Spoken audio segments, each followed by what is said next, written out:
मुख्यमंत्री योगी आदित्यनाथ की सरकार को इलाहाबाद हाई कोर्ट से बड़ी राहत मिली है। हाई कोर्ट महाकुंभ भगदड़ मामले की सीबीआई जांच की मांग वाली जनहित याचिका को खारिज कर दिया है। हाई कोर्ट ने याचिका को औचित्यहीन बताया है। कोर्ट ने कहा है कि राज्य सरकार ने पहले ही भगदड़ मामले की जांच के लिए न्यायिक आयोग का गठन किया है। चीफ जस्टिस अरुण भंसाली की डिवीजन बेंच ने मामले में सुनवाई करते हुए 11 मार्च को फैसला सुरक्षित रख लिया था। सोमवार को हाई कोर्ट ने अपना फैसला सुनाते हुए योगेंद्र पांडे और अन्य की तरफ से दाखिल जनहित याचिका को खारिज कर दिया है। सुनिए याचिका वकील बीसी श्रीवास्तव ने क्या कुछ कहा।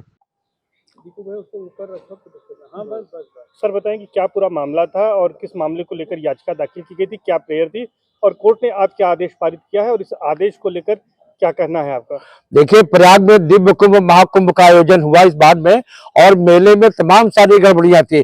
जो प्रशासनिक अफसरों का तालमेल नहीं था, गंगा का पानी बहुत प्रदूषित था, रोड सिस्टम काम नहीं कर रहा था, पॉन्टून पुल अधिकांशतः बंद थे, नाले तमाम बंद चल रहे थे, चेन्नई चल रही थी गंगा का पानी। और 29 जनवरी को जो भगदड़ हुआ उसमें तमाम सारे लोग मर गए और नाव की मनमानी वसूली, श्रद्धालुओं के रास्ते के तमाम वसूली और कितनी आय व्यय हुई उत्तर प्रदेश सरकार को, उसके हिसाब को लेकर जनहित याचिका माननीय उच्च न्यायालय में दाखिल की गई।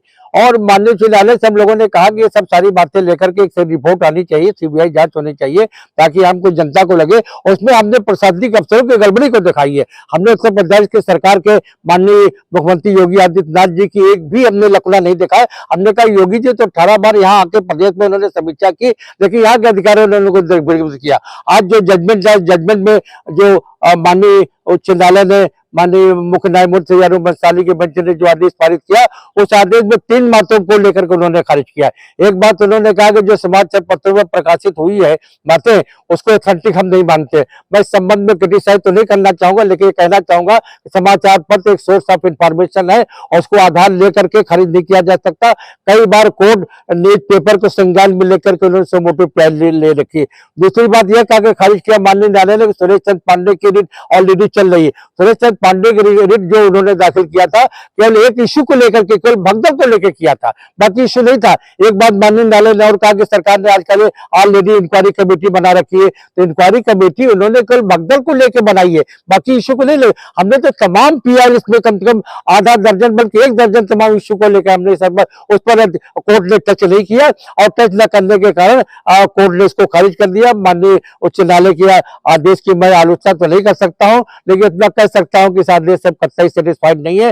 सबसे पहले हम लोग रिकॉल एप्लीकेशन डालेंगे इसी कोर्ट में और उसके बाद अगर रिकॉल खारिज होगी तो सुप्रीम कोर्ट जाएंगे, क्योंकि ये सारी घटनाएं जो हमने उठाई है इस में मानवीय संवेदना से जुड़ी हुई घटनाएं हैं। इसमें करोड़ों अरबों रुपए का घोटाला हुआ, कितने हजार लोग मर गए, आज तक उनकी लिस्ट आपने प्रकाशित नहीं किया, उनको कोई सुविधा नहीं दी गई। लोग यहाँ तक बताते हैं कि लाशें जो गंगा में फेंक दी गई और जमीनों में गाड़ दी गई और जेसीबी मशीन से उठा दी गई। ये सब सारी बातें, हालांकि हमने इस बात को बहुत पोशीदा ढंग से माननीय उच्च न्यायालय में कहा, लेकिन मैं नहीं समझता हूं कि माननीय उच्च न्यायालय ने हम लोगों की बात को कहीं कंसीडर किया।